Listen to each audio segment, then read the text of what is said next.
la prevención de algo que en cierta forma viene aquejando a la humanidad desde hace muchísimos años, Exactamente, de y se han hecho innumerables tantos años. estudios y tantos mitos, tantos tabúes, tantas conjeturas. Bueno, esta semana, el día 10 de 10. septiembre, fue el día de la prevención del suicidio y bueno, desde ahí, si bien ese día se hacen muchas actividades, también como que se toma la semana, el mes, como para ir creando concientización sobre este tema. Así que ya estamos en línea con la licenciada Alejandra Rossi, que es de prevención de este programa de prevención provincial del suicidio. Alejandra, Hernán Cori y Andrea Falco te saludan. ¿Cómo estás? Muy buen día. Hola, muy buen día, Andrea, Hernán, ¿cómo están ustedes? Pero muy bien, licenciada. Bueno, decíamos fue el 10, pero podemos decir que es toda la semana, todo el mes o todos los años, ¿no? El tema de la prevención del suicidio, incluso que hay un programa provincial. Eh, Cuéntenos un poco cómo funciona, más allá de lo que fue el 10, con la iluminación de edificios públicos, cómo funciona este programa, a quién alcanza. Bien, este programa pensado desde la Secretaría de Salud Mental del Ministerio de Salud de la provincia de Córdoba es un programa integral que hace base en la comunidad. ¿Sí? Nosotros como equipo nos trasladamos cuando recibimos una demanda a esa localidad específica y empezamos a trabajar de lo general a lo particular. ¿Qué sería esto?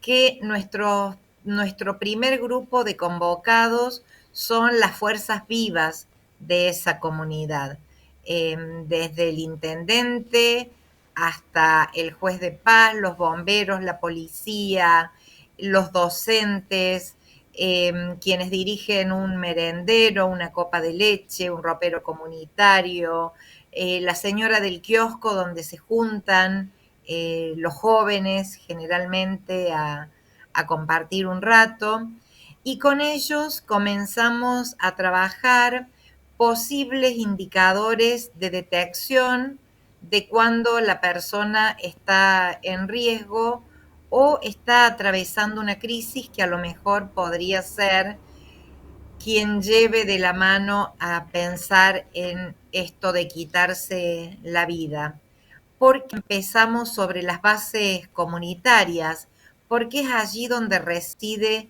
la verdadera prevención, ¿sí? Y sobre todo porque es la que puede gestar y mantener una red intersectorial para poder monitorear de alguna forma eh, el proceso de desarrollo, de crecimiento y de vinculación de las personas, ¿sí? Para poder acompañarlas justamente. Claro, porque yo creo que esa es la parte justamente donde se tiene que empezar a trabajar para poder tomar las señales que tal vez sean ocultas para muchos, que tal vez no lleven a decir esto puede llegar a suceder, porque más de una vez, o sea, tomando palabras, pero si estaba perfectamente bien, si estaba todo bárbaro, ¿qué es lo que pasó? Entonces, ver las señales que están ocultas para poder llevar a esta prevención, a evitar que se cometa esto. Claro, porque justamente la conducta suicida se monta en un proceso, Tal cual. ¿sí? Donde la ideación es la que da el puntapié inicial. Esta idea puede prosperar o no, y si prospera, empieza a elaborarse un plan. Es un mito creer que la gente se suicida de un día para el otro o lo hace a tontas y a locas, como a veces decimos, ¿sí? Es un proceso y como parte de este proceso, Ahí se nos fue. eh, Sí, ahí volvió. sí, Sí, ahí decía está. que era parte de un proceso. Ahí se cortó y Así es, que comienza con la ideación y que tiene en el medio una pelea, nosotros le llamamos el periodo de ambivalencia, porque siempre va a haber una pelea entre las pulsiones de vida y las de muerte, ¿verdad? Y en esta pelea es justamente donde se dan los mayores indicadores, ¿sí? La persona puede hacer afirmaciones verbales acerca de su situación o de haber pensado en no querer seguir viviendo, y también es un periodo donde puede pedir ayuda, no solamente profesional, generalmente la ayuda se pide al entorno inmediato. Está probado también por la evidencia que las personas que se suicidaron no consultaron a un psicólogo, a un psiquiatra o a un profesional de la salud mental.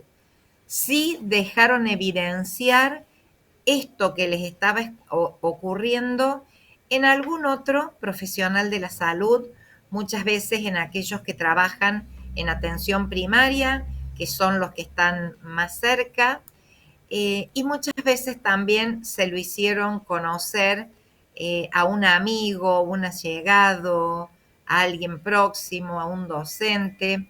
Por eso volver a recalcar, perdón, esta importancia que tiene la comunidad en saber leer los signos, pues como parte del tabú que cubre a este tipo de conducta, no se nos ha enseñado como sociedad como sí se nos han compartido otros.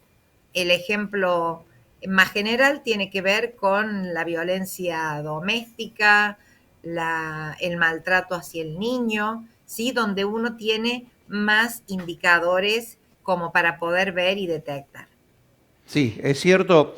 Bueno, quienes lamentablemente hemos tenido familiares suicidas, decir que las alertas tempranas son muy importantes y más trabajándolas desde ya, en este momento hay mucha más apertura, pero si hablamos de, no sé, 60 años atrás no lo había y después se identifica que el origen del problema tal vez está en la infancia, como dice usted, con la violencia, por eso es tan importante el tema de la alerta temprana, pero me parece también, y eso lo establecen a través del programa, licenciada, que ha cambiado el paradigma. El paradigma suicida, si queremos llamarlo de esa manera, no sé si corresponde, tenía un índice de edad superior a los 50 años anteriormente y ahora se ha trasladado y ha descendido la franja etaria que me parece se ubica entre los 24 y 34, 35 años, ¿no?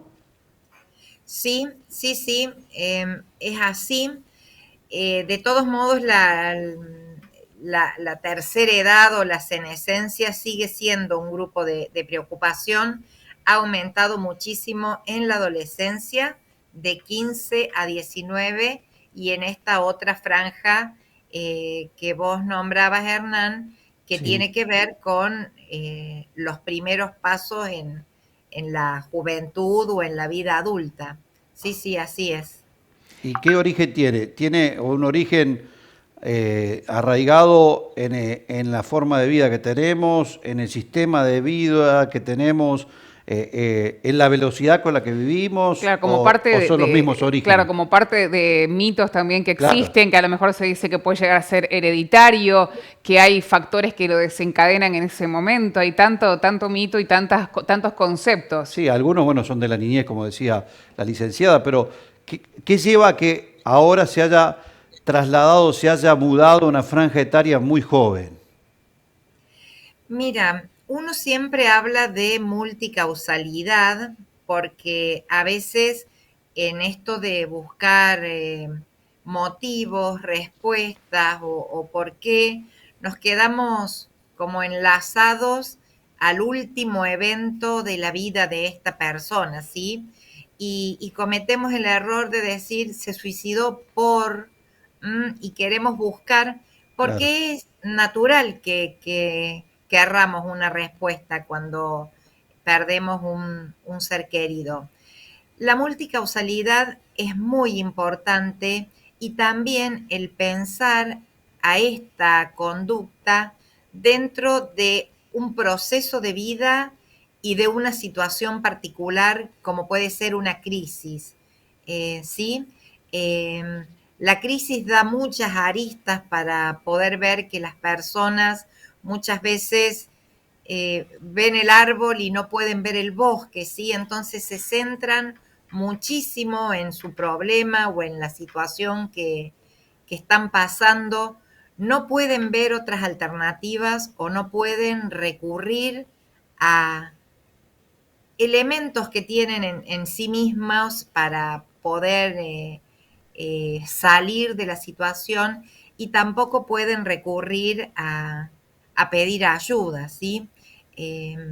Esto es lo que uno debiera fomentar siempre, la necesidad de pedir ayuda, que pedir ayuda no está mal y que hay otros que pueden ayudar, ¿sí? Entrenar a otros para que puedan entrenar. Si vos me decís qué hemos visto en los últimos tiempos y mediados por una pandemia, por supuesto que cuestiones relacionadas a los dos grandes factores relacionados a la conducta suicida, como son la soledad y la desesperanza. Desesperanza que se ha potenciado muchísimo en este año y medio, ¿sí? Donde nos cuesta mucho ver a futuro y donde la incertidumbre nos excede a las certezas que uno pueda tener de cómo vamos a seguir, cómo va a ser nuestra vida a partir de esto. Bueno, son muchas cosas que se conjugan, pero sí siempre vistas desde una historia de vida particular, ¿sí? Generalizar no es bueno, porque las situaciones críticas de la vida y hasta esta misma situación de pandemia, si la queremos tomar de ejemplo, la estamos atravesando todos, ¿sí? Y cada quien responde ante estas circunstancias con estos bagajes propios de la vida personal. Claro. Bueno, de pronto también, tal vez alguna persona que venía deprimida o que tenía ya, arrastraba algún signo, en este caso, o tendencia, esta pandemia o este encierro que tuvimos puede haber agravado esa situación, o la decisión, acelerar la decisión, y bueno, y todo depende cómo reacciona cada uno, ¿no es cierto? Así es, así es. Bien. Sí, Bueno, la singularidad del padecimiento subjetivo le da este tal cual. tinte, ¿no es cierto? Sí, sí, sí. Bueno, pero lo importante acá, y ya como para ir redondeando, licenciada, es que hay que estar atentos. Nosotros como padres, tal vez con nuestros hijos, estar atentos a los signos, a las alertas, y las personas que necesiten o busquen una ayuda, que lo exterioricen, porque hay alguien que siempre lo puede ayudar. Seguro. Yo traigo a colación una campaña que se hizo en el año 2019 para el Día de la Salud Mental, que se tomó el suicidio como motivo de la campaña y se trabajó sobre un eslogan que es: tómate 40 segundos para salvar una vida, porque cada 40 segundos se suicida una persona en el mundo. Y ustedes no saben todo lo que uno puede intercambiar con alguien más en 40 segundos. En Claro. 40 segundos uno puede preguntarle a otro cómo está, y si ese otro está atravesando una situación crítica, preguntarle en qué te puedo ayudar. Y como seguramente no tenemos todos los elementos para poder ayudarlo, también preguntarle quién más nos podría ayudar, ¿sí? Y ahí hacer intervenir a un tercero, a un equipo de salud y a todas aquellas personas que estén dispuestas a atender una mano. Bien, doctora, licenciada, queremos agradecerle muchísimo estos minutos que han sido totalmente ilustrativos, que son de reflexión también, y bueno, seguramente la vamos a convocar para charlar con nosotros muchísimo más sobre este tema. Con muchísimo gusto, muchas gracias por esta invitación y a disposición. Gracias. Gracias. Muy bien, muy bien. Seguimos entonces, estábamos hablando con la licenciada Alejandra Rossi, que es directora